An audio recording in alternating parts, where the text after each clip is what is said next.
Welcome back to the Puckn Pod, everybody. My name is Joe. My name is Brandon. I'm Paul. Gentlemen, we've been gone for, 5 weeks? 5 weeks, I Something think. like that. Good summer?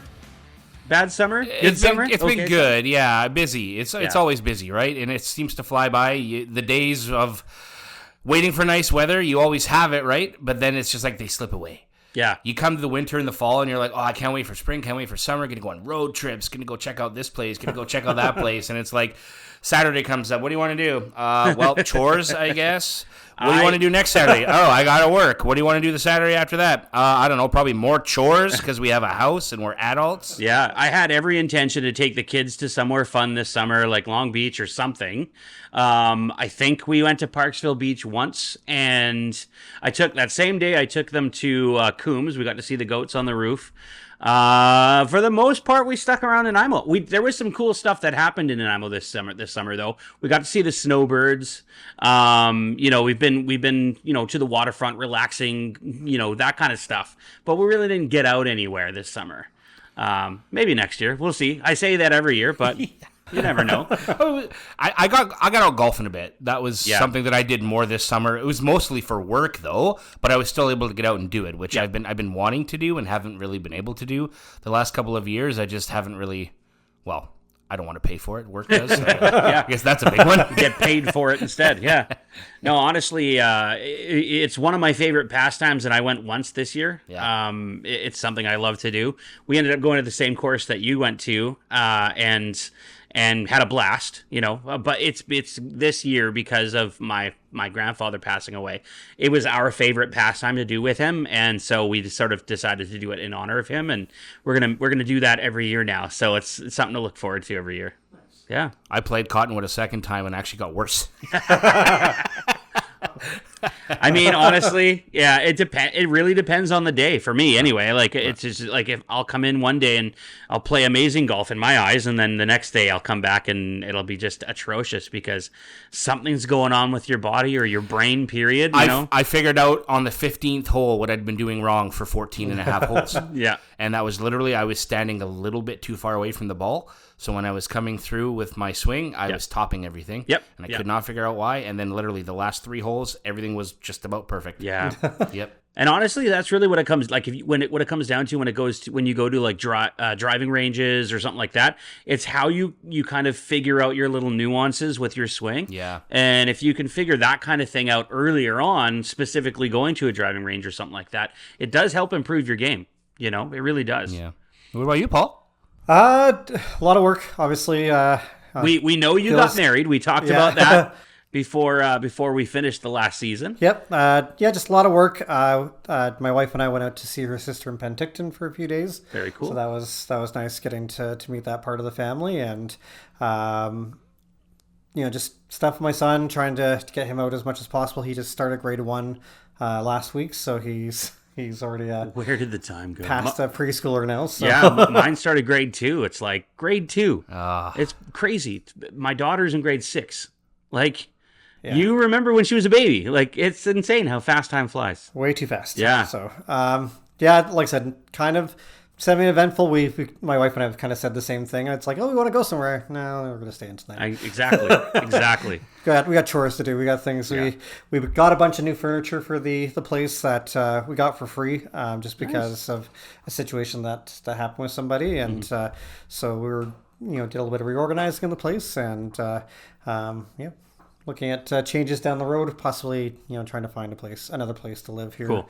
Next of all, not that we have to leave the one I'm in right now. We just want to find something a little bit bigger once we get our daughter here. So how hot was it in Penticton? Very hot. It felt like it was in the 40s. In the 40s. It wouldn't be surprised.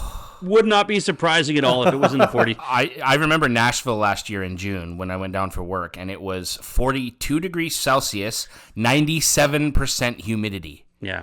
And it was the most uncomfortable I probably have ever been in my life. Like, I've been in saunas that felt better. Yeah. It was unreal. Unreal.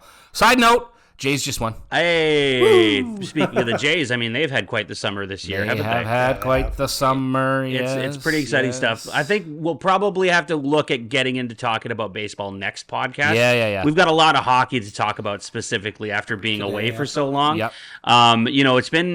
It's what I would consider kind of a slower off season. It feels like anyway. I would agree.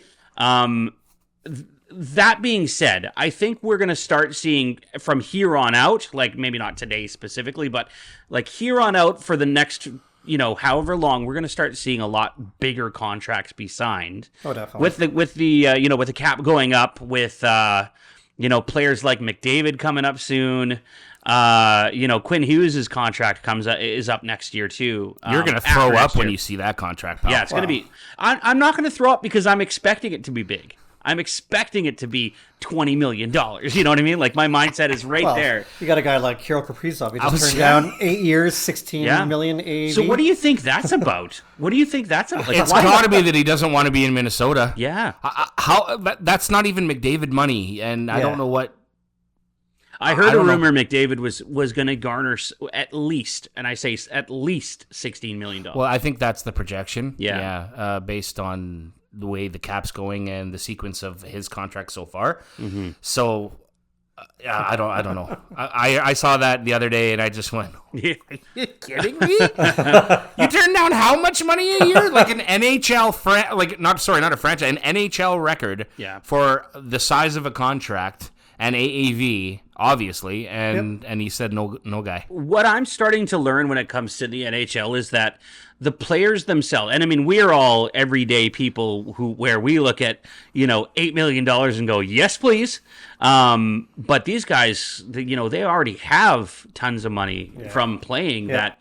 The contract, the actual dollar amount does not make that much sense to them. It doesn't make a difference to them.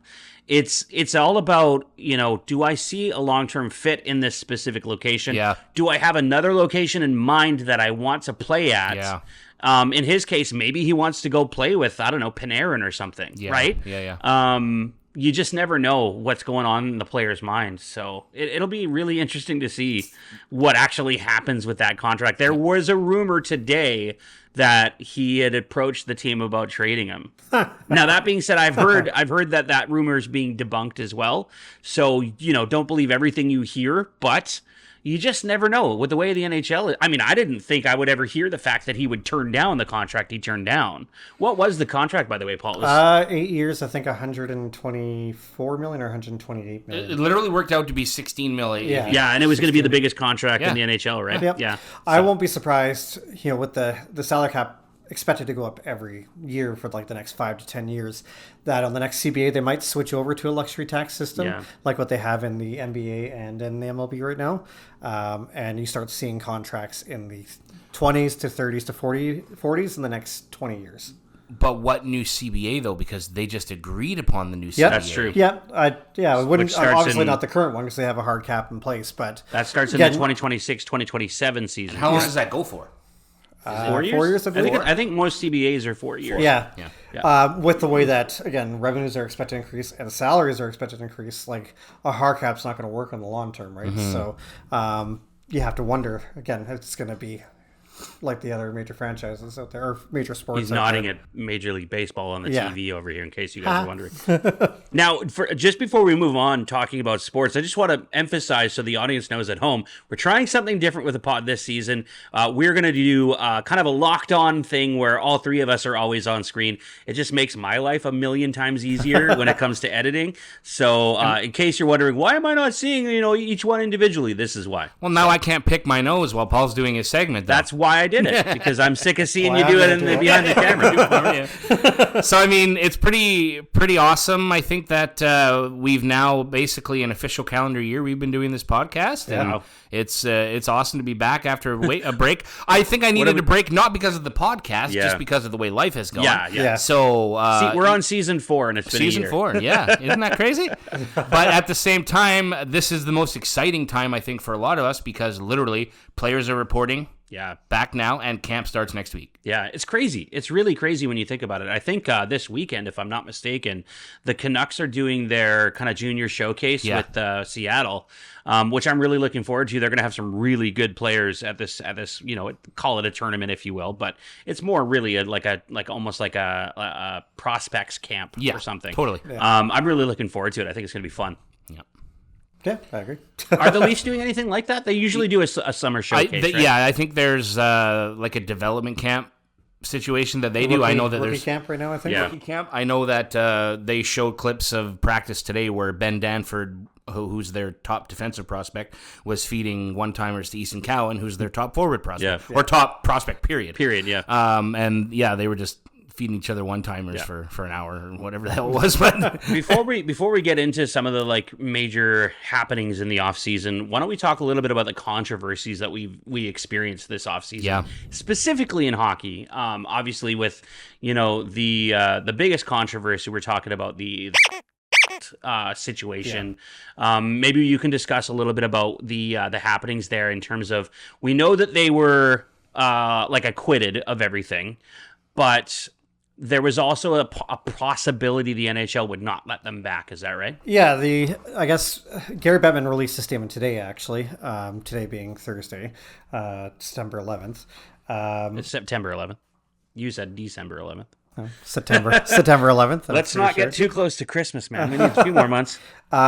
Stating that the players didn't meet their code of conduct, regardless of the what judge the results of what the judge had said about them not being guilty for the SA case that was happening. The commissioner felt what they were doing was still not part of what the standard that they have for the NHL, and so he is allowing them to come back, but they have. He said in a statement today that they have to face some consequences for not meeting the standard of what the NHL wants.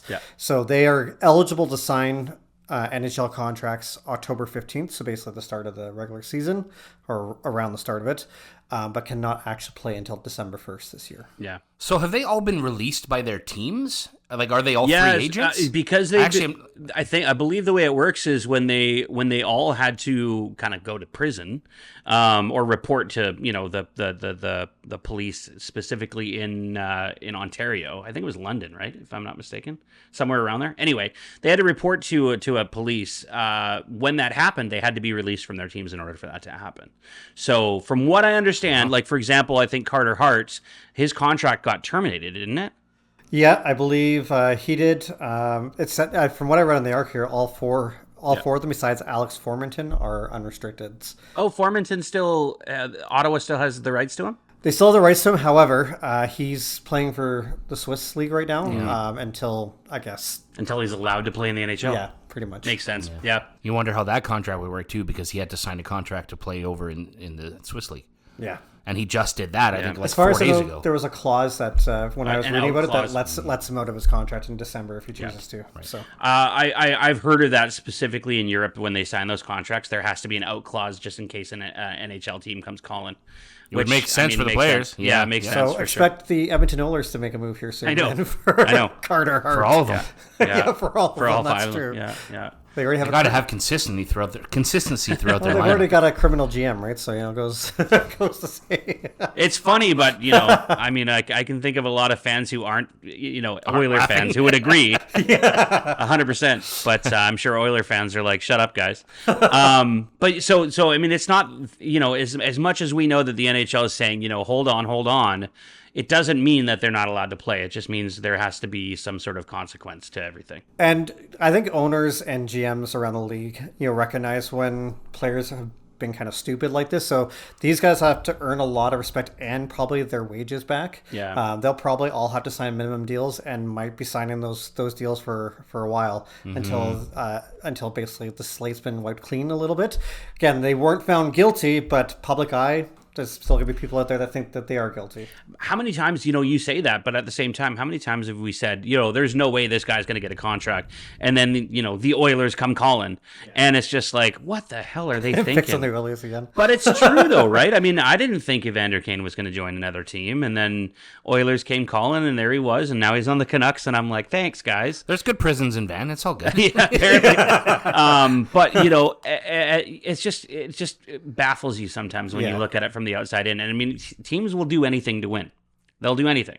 At this day and age, it's not the on-ice product that teams are worried about. Yeah. And that's why I think they're so skeptical. It's everything else. It's the media. It's the social media. It's the players and the scrutiny. The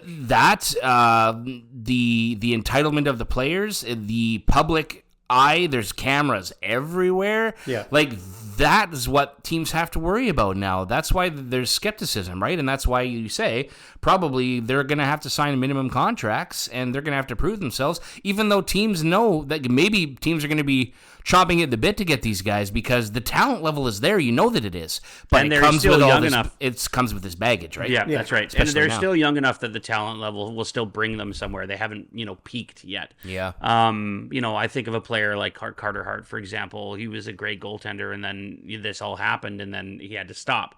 But you know that the talent's there. He's going to be a good goaltender again. That's why I'm pretty sure Edmonton's going to come calling, because Edmonton needs good goaltending, so they're going to go for somebody like him. It won't surprise me at all. Not at all. If I find out that he signed a contract with Edmonton. But how much has his development stalled? Because that's a good question. These guys haven't been able to be on the ice. 10 years almost. Yeah, that's a good question too. Yeah, absolutely. Because especially for a goaltender. Yeah.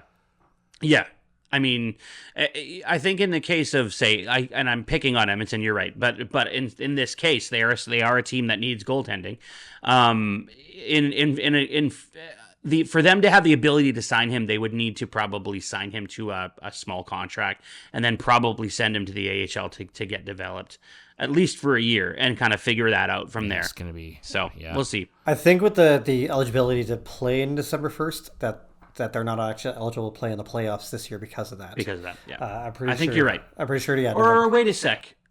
Yeah, you're right. If it's after December 1st, I think you're right. After, November 30th, starting December 1st. Right. Yeah, that's right. Yeah, that's true. I wonder if it's done on purpose. I think it is. I think you're right. I think it was, and I mean, really, it's another way to punish them for what they did, right? Yeah. Or what they were on trial for. I could just see him making the phone call to the lawyers or the agents. You're gonna want to hear this. My God. I know, it's crazy. Okay, well, let's talk a little bit about our team specifically. Okay. All right, so let's do that. Let's start with your guys' team, the Sure. Leafs. Lots of stuff happened this offseason, including a transaction between our teams. So let's talk a little bit about that. I am pumped for that, for sure. I don't think he's going to contribute as much offensively as majority of Leaf fans probably want him expect. To. I would agree with you on that, and I think also like the other part of it is, if it were to happen to any other team, they would feel the same way, right? Like the guy you trade for, you want him to be a star, and it's just like you want him to be a 50-goal scorer. Obviously, he's not going to be, but he the one thing I will say specifically, and for those of you at home who are wondering what the hell we're talking about, Dakota Joshua traded from Vancouver to Toronto Maple Leafs. Dakota Joshua is an all-around player. You're going to see him do things that are really beneficial, specifically on the third and fourth line.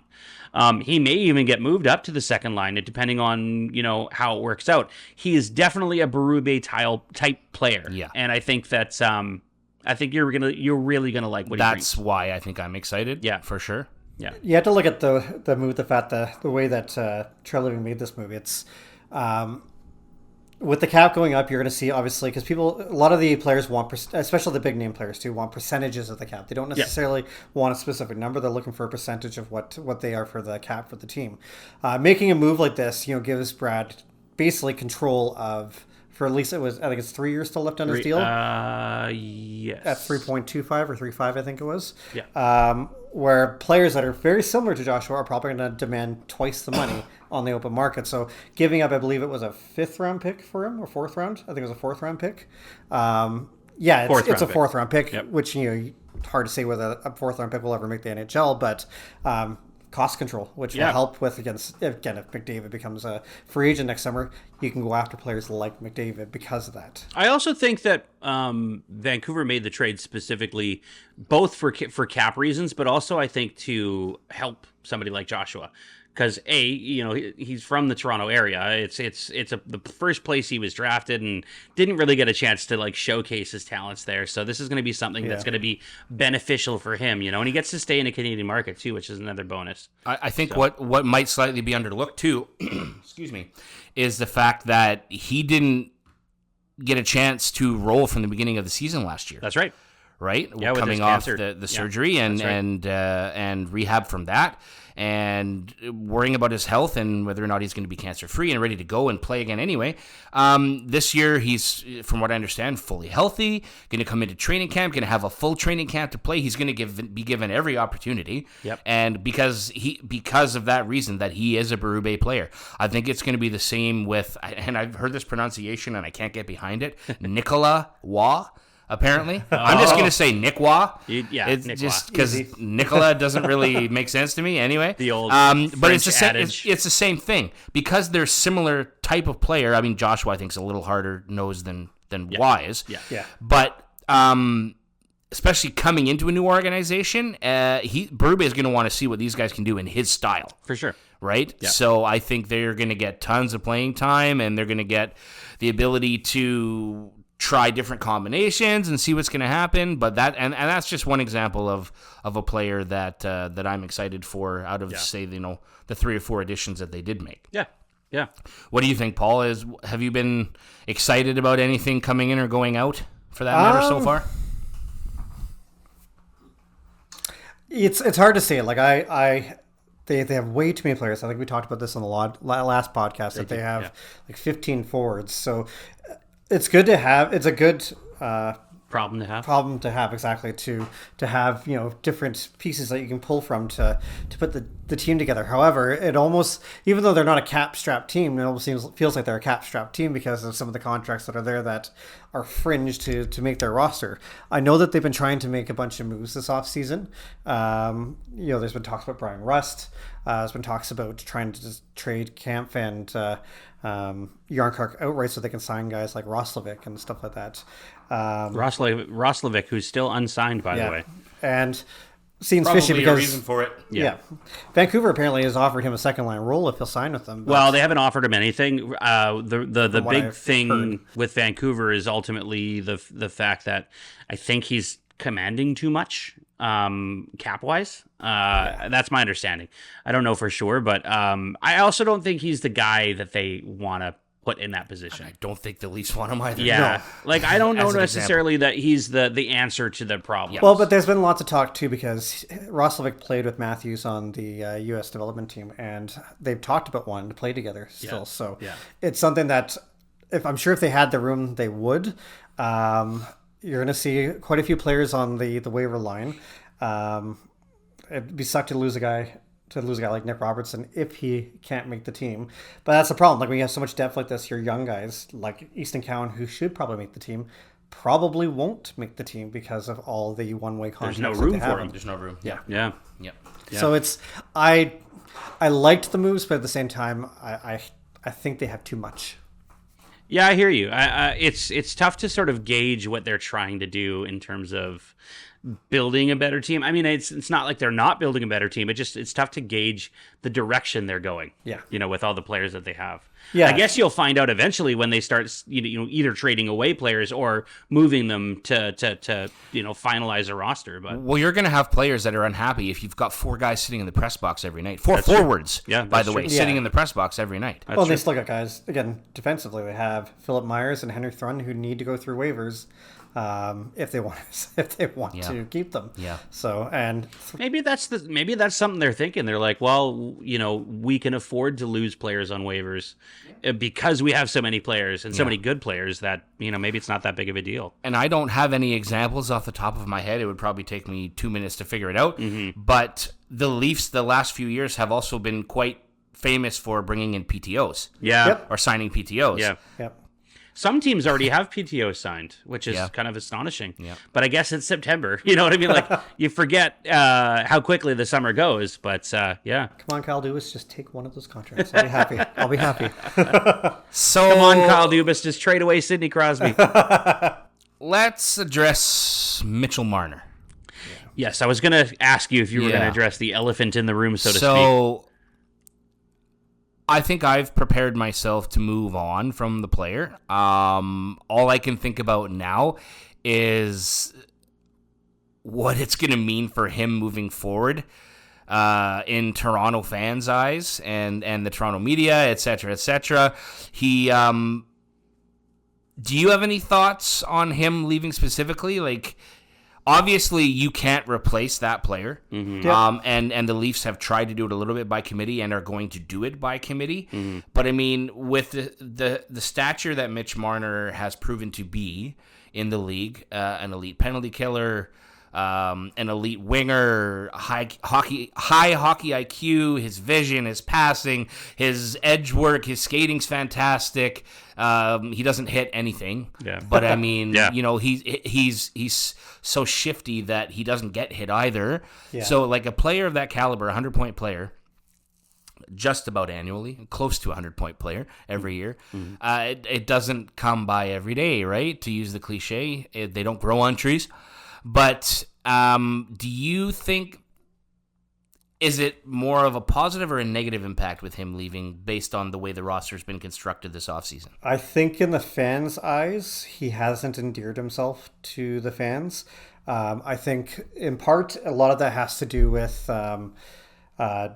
the fact that he didn't really take a lot of accountability for why the fan base kind of turned on him over the years.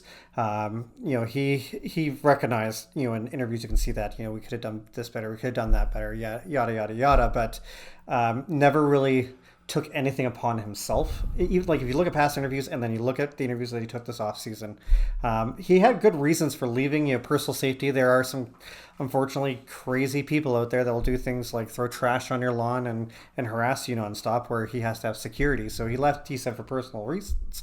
But not taking any accountability for why people would turn on him. Again, not those fans, but just fans in general, I think has tarnished him a bit. I think he very much has a place on Legends Row with them. However, having not brought a championship, having barely won, and the public figure thing's going to make a difference. Like all the guys that you see in Toronto's kind of like Walk of Fame were players that they loved because it wasn't just the way they played, it's who they were as people. And again, Mitch Marner's not a bad person, but he wasn't somebody that really bled the Leafs, I guess. You know, he kind of he worked as hard as he could, and he's not getting a payoff for it, so he's going somewhere else for the payoff. Yeah, his perception in the fans' eyes has been tainted for sure. Yeah. Who do you think will be affected most by him leaving? Well, there was a lot of reports about, I guess, his call with Matthews was the hardest one.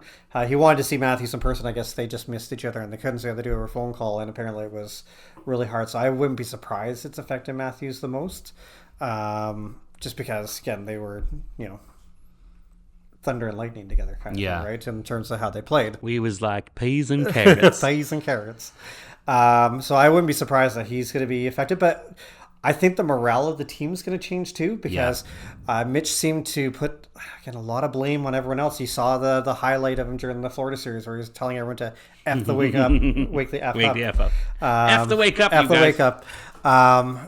And again, he's making all these mistakes during that game. So it's really, I think the dressing room's probably going to be a little bit more relaxed, I think, actually. I wonder. Yeah, I wonder. It'll be interesting to see. This will be a really interesting season for the Leafs. Do you think that Matthews' production will drop at all with not having Marner on his wing? No. Again, you got a guy that's two guys that are actually are similar to Marner in terms of playmaking ability. That's Matias Maccelli, who they acquired in the offseason, and Max Domi has played with him in the past, and they have been good together. Matthews' 69-goal season was playing with Tyler Bertuzzi and Max 69-point season? Oh, 69 Matthews. goals. Matthews, sorry. I was thinking Domi. Yeah. When you said that, I was like, Domi had 69 goals? I'm not even sure in his career. I was going to say. But yeah, Matthews had 69 goals, and he was playing primarily with Tyler Bertuzzi and Max Domi that season. Yeah. So Now Bertuzzi's moved on. He's playing in like I don't know where it was. Chicago. Chicago. That's right. I was going to say Detroit, but I knew it was Chicago, a team with red jersey.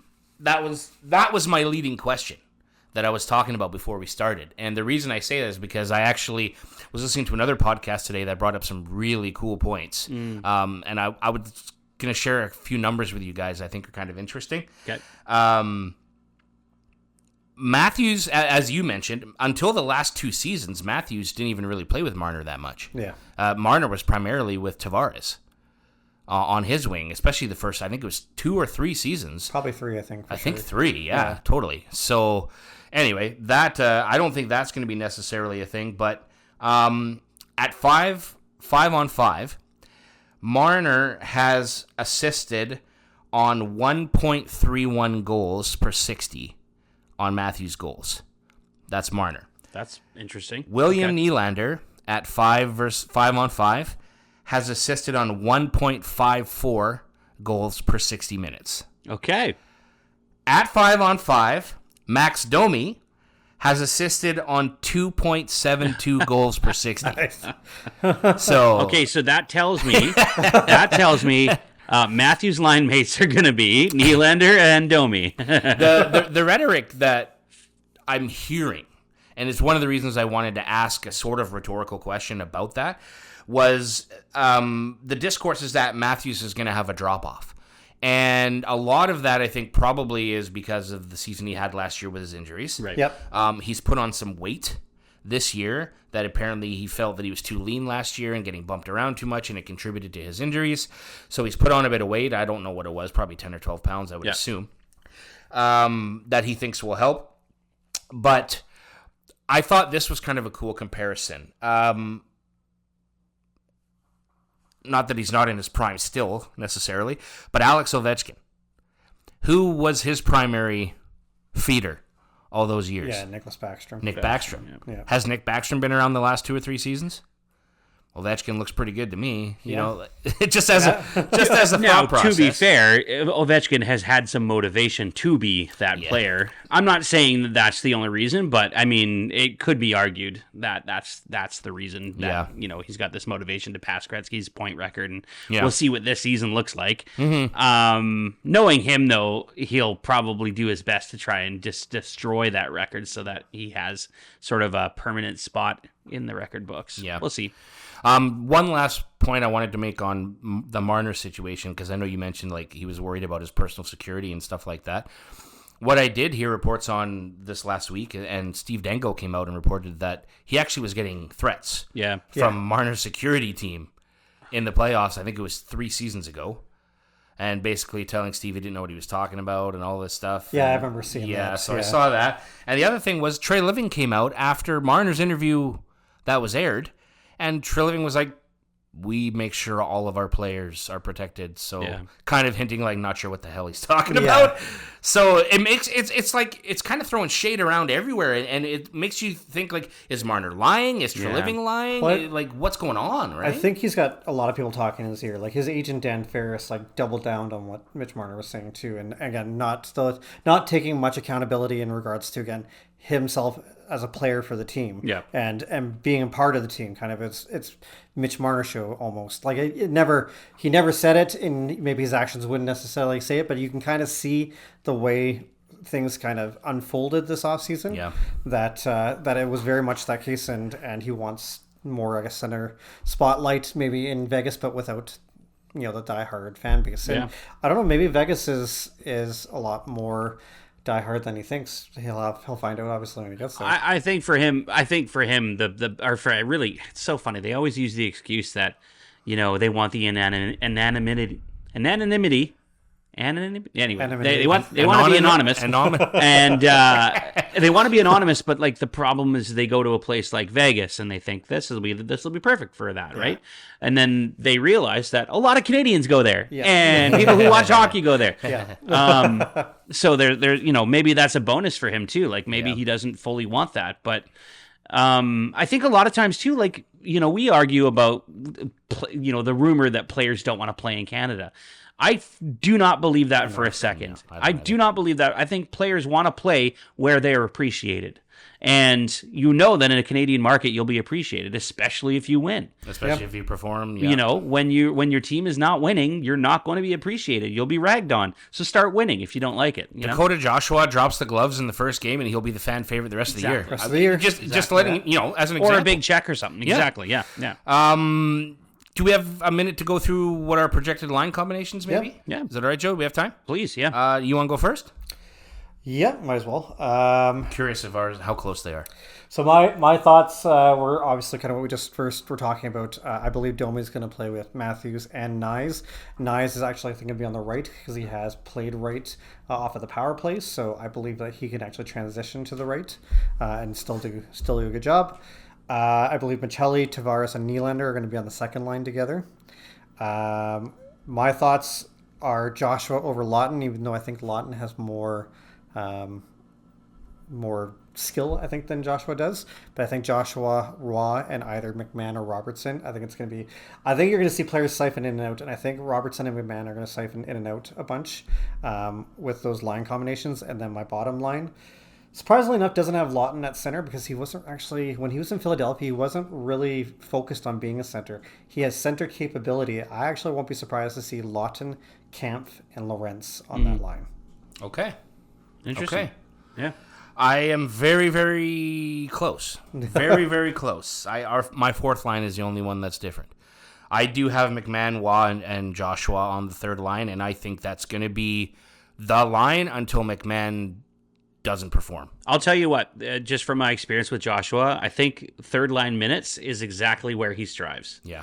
I find when he plays second line minutes, it gets a little tough for him, and I think it's the speed more than anything. He's perfectly fine in terms of his speed, but I just feel like with the amount of minutes he gets on the third line, he'll thrive.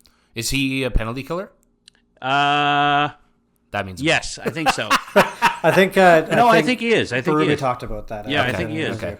I mean, you're going to want your bigger bodies anyways to kill Yeah. penalties, Yeah. so I can't see why that wouldn't hurt why wouldn't help your team. I mean, My fourth line, I have Lawton centering Lorentz and Yarncroke. Yeah, I think Yarncroke's going to be a stable winger on the fourth line on the right if he doesn't get traded. I think his game picked up in the playoffs last year after a injury-riddled season again. But it's tough because you're right, David Kampf is there and he is a great center. Well, and he's got a no movement clause, so he can't be sent down to the He minors. can't be sent down. No, I know. Yeah. He's going to be in the press box or he's on the team, or he gets, line. Yeah. or he has to agree to a trade. Yeah. But I mean, he is a better center as far as penalty killing, defensive ability, and faceoffs go. He's probably one of the best centermen that they have, to be honest with you. I mean, I haven't seen Waugh yet play. I didn't really watch him much in Vegas. I've heard he's pretty damn good though. He's got scoring touch. Same idea as long with the defensive and penalty killing side too. And he's a big body. So yeah, other than that, I think our lines kind of match up exactly the same. Defense, I think, is going to change a lot throughout the year. I'm not even going to list mine. If you've got him, go ahead. But I think McCabe and Tanev are going to stay a staple. I can't see them being split up. I agree. Riley and Carlo too. I think they're a staple at this point. I was impressed with Carlo actually. Yeah. He's the reach rate, like he's 6'6". Like he is Chara light is maybe the best way to put it. So it's not as mean. Yeah, not as mean. Then I think you have a bit of I don't know. I hate to insult the man, but anytime I hear Chara, I just think Andre the Giant and Princess Diaries or Princess Bride. I mean, anybody want a peanut? That's how I think of him. Anyway, back to your thing. And then you'll probably see siphoning through a Benoit, Thrun, Ekman Larson, and Myers. Now, I guess the way that the lines that I have constructed here, like technically you have 24 players and what I have kind of set up in my lines here. So if you're going to send somebody down, you're going to lose either a Yarncrook, a Lorentz, a Thrun, or probably a Philip My Myers suggestion is lose the oldest guy. Yeah, of course. Or trade a guy like Nick Robinson if his value is high enough to get like a second for him. My question about that is why haven't they done that already? If maybe they've been trying to, who knows? Third, yeah. But who do you have as the starting goaltender? Stolars. Yeah, I have Stolars too. Love Wally, but stole the show last year. It's Yeah, also he was the most consistent. Between it's the two. also a prove it year for him too. Yeah. Because he's an unrestricted free agent. They're trying to re-sign him. Now they're talking about the value of his contract. Do you pay him more than $5 million a year? Because there's a lot of people that are like 5.5 pushing it. Well, it's for me. It's the injury status. Yeah, he's injury prone for sure. So I don't know. hard to say. Well, gentlemen, I hope you don't mind. I'm going to start talking about my team. We would love that. So we're going to talk a little bit about the transactions that happened. We already discussed Dakota Joshua going to Toronto in exchange for a 4th-round pick, 2028 4th-round pick, mind you. So it'll be a while before you have to sort of feel the pain of that pick going anywhere. They did acquire Chase Stillman and a 2027 4th-round pick from Pittsburgh in exchange for Artur Silovs, which was, sad to see him go, but we did kind of know that was going to happen with all the goaltending depth and everything they got going on. Kind of made sense that they would kind of move on from Silovs. And you know what? Silovs is going to be a really great goalie for Pittsburgh, so he will see the NHL in my eyes. Absolutely. They acquired Evander Kane from the Edmonton Oilers for a 2025 4th-round pick. So that was this season. And they also signed Derek Forbort to a 1-year contract, 1-year extension. Finally, goes back to May, but finally they signed Tom Wielander to a 3-year entry-level contract. I'm thinking Wielander probably will end up playing in the... Sorry, guys, I'm burping. I do think that Wielander will find a way in the AHL this year. I don't think he'll be on the NHL. He might play a game or two, but I think for like the most contract will be on the AHL team this year specifically. Then what else did we do? Oh, I see. It goes down. As I'm scrolling down, it actually... That's pretty much it, actually, in terms of the summer stuff that they did. There wasn't a lot going on in Canuck Not a land. lot of crazy moves. Yeah. The biggest thing, I was actually kind of surprised that they went after Evander Kane, to be honest with you. Yeah. I get it on a team sense thing. They're looking for some grit, and Kane's contract isn't so crazy that it's going to hurt them long term. It's a 1-year contract. Yeah. Worst case scenario, they could trade him. And there are teams that would take him. How long after they traded for Kane did they trade away Joshua? I don't remember. Do you recall? Joshua was traded on July 17th. Yeah. And Kane was picked up on June 25th. Okay, so about a month later. I was going to say, I wonder if they had plans that they were kind of trying to move on from Joshua and needed to replace a bit of his physicality. Yeah, and the benefit between him and Kane is that Kane plays higher up in the lineup, right? Yeah, exactly. So you've got a player who can kind of not defend, but at least help protect a player like Pettersson. When we talk about line combinations, I don't necessarily think he's going to play on Pettersson's line. He may bounce between the first and second line, but right now the projections are looking like Pettersson's going to be the first line center, and then Hedl will probably be the second line center. I'm not a huge fan of that. I don't like it. I think Hedl's actually a winger. He should play on the wing. Yeah. Unfortunately, from what I've been told, based on all the articles out there, like I don't know them personally, but what I'm hearing is that it's been a challenge to try and acquire a second line center. I think Vancouver's not the only team that's trying to do this. Yeah. So the cost is high when it comes down to it. So we have to rely on players like Aatu Ratu coming into this season. Definitely going to play for Vancouver. He's not going to play in Abbotsford. He's going to be their best centerman based on faceoffs, in my opinion. Yep. Pettersson's actually decent on faceoffs if you watch him. So maybe he'll kind of bounce his way up to the second line, and Hedl will go down to the third line, or Hedl will play on the wing. And they do eventually acquire somebody. We'll see. But they did not sign Pius Suter this offseason. So with him going off to St. Louis. It looks like, face-offs will be a challenge for Vancouver. However, with all that negativity, I think one thing that Vancouver does have this season coming up that's going to help them a lot is defense. So on the sort of defensive end of the puck, you've got, you still got Quinn Hughes and Philip Hronek. You've got Marcus Pettersson, Tyler Myers, Derek Forbort, and then Elias Pettersson. It says Nils because that's his middle name, apparently. Elias Pettersson, the defenseman, he actually impressed me a lot this last season. So it's going to be really interesting to see what happens. And then you've also got Tom Olander on the side who can jump into the lineup as well. And then also Victor Mancini. Yeah, I'm saying that right, aren't I? Yeah, it's Mancini. Mancini. Yep. I for some reason I was thinking it was the guy you were just talking about on the Leafs, right? The Italian boys. Mancini. Anyways, I think they've got a lot of depth on defense right now, which is a benefit, which a huge bonus for them, right?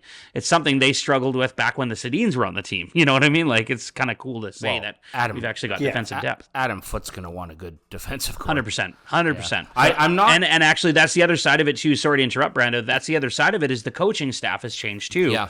With Tocchet going off to Philly, Adam Foote's going to run this team. It's a benefit. He was a huge benefit for players like Quinn Hughes and the rest of the defense, being a defensive coach.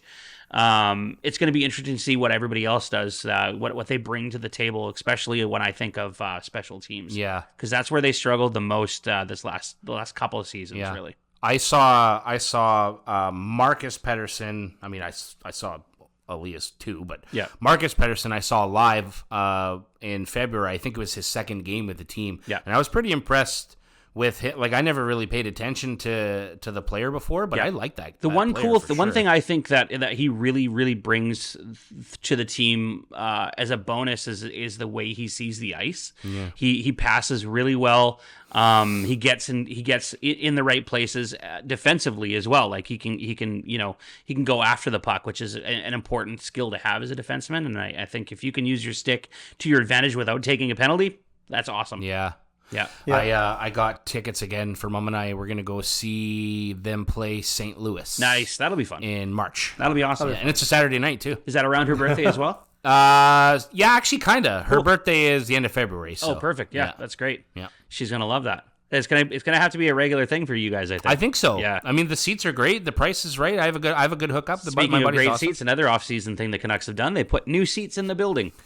New seats in the upper level, everywhere, all over the building. Is there some space? I don't know about that.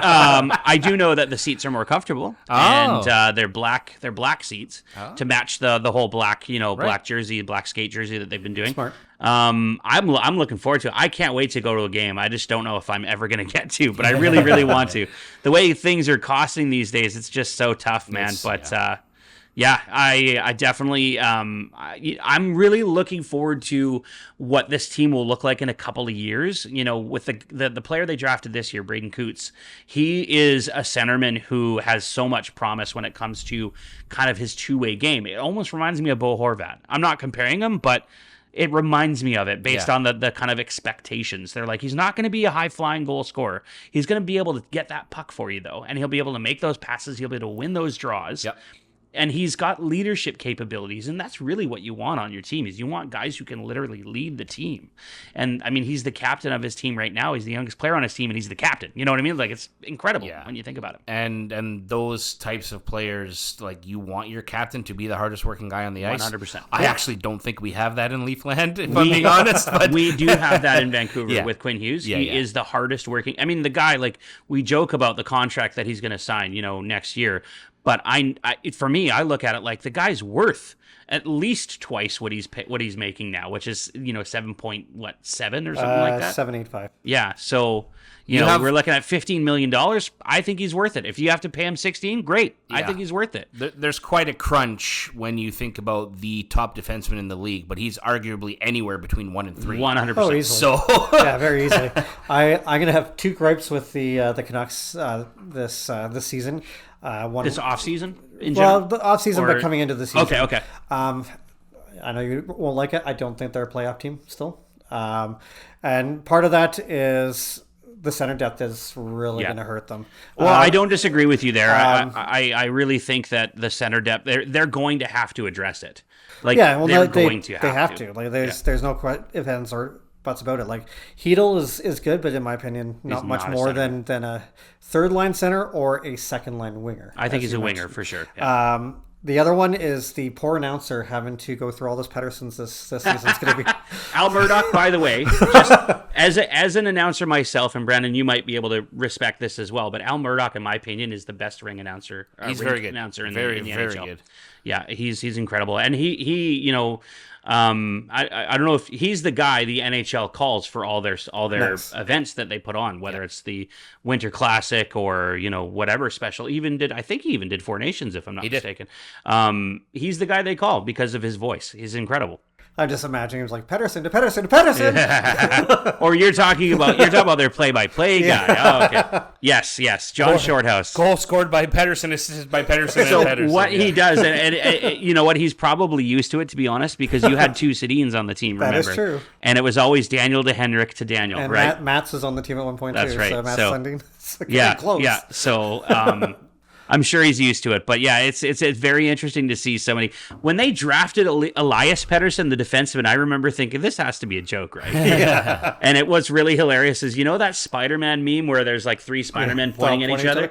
I've seen that. Elias Pettersson posted that on his social media when they drafted Elias Pettersson. It was really funny. So yeah, just kind of funny thing about it. But I mean, I will say Elias Pettersson, the defenseman, is pretty good when you compare what people were expecting of him. I think he's definitely, specifically last year, he definitely outplayed what people thought he was going to be like. So I'm definitely happy with the team. I think it's really, like you say, like we can have as many predictions as we want. I do think they're a playoff team because they only missed the playoffs last year by a few points. It was like 6 points or something like that. I do think they're a playoff team because I think they have I think they have the defensive prowess to stop more pucks from going in their net, but I also think they have offensive ability to as well score more goals. And when you've got a player like Quinn Hughes, who's an offensive defenseman, anything can happen. And then, again, new coaching staff, you never know. They're going to try some new tricks. We'll see what happens. I had them in my predictions to make the playoffs, but just barely. I think it's I going to really be a do tight think race. we need to maybe come back in a couple of episodes and do like maybe just before the season starts or something. We'll do a prediction of who we think will make it. Maybe top 3 teams who will make the playoffs. I do want to quickly talk about Calgary Flames, just small. They didn't really do a whole lot this offseason. Yeah, they were fairly quiet, weren't they? They did a lot of resigning, and I think they're trying to build off of some of the momentum they had last year because they missed the playoffs by 1 point. 1 point, yeah. And literally it was an overtime thing, I think it was, when it came down to that. So That's right. they signed, what's his name, Curtis Hanley.